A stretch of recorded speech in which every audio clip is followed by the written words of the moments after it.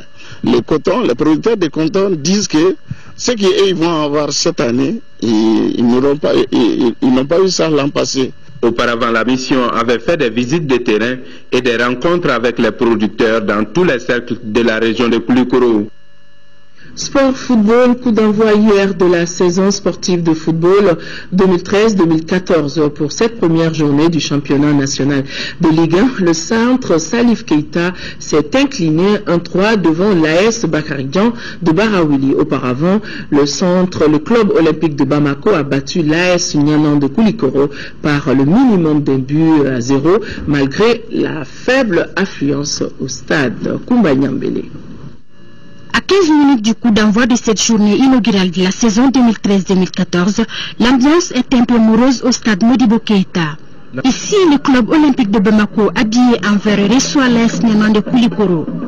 Après 2 mois et demi de repos, ces deux équipes préfèrent d'abord s'observer avec quelques occasions pendant les 30 premières minutes, au terme desquelles le club olympique obtient un penalty.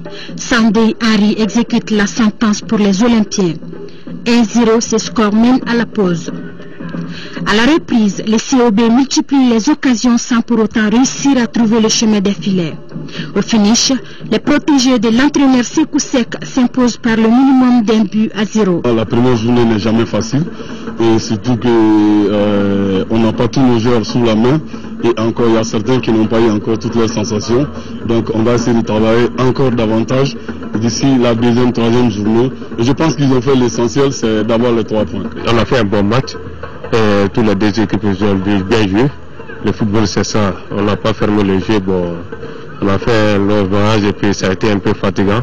Mais seulement on a pris un but au cours du jeu sur penalty.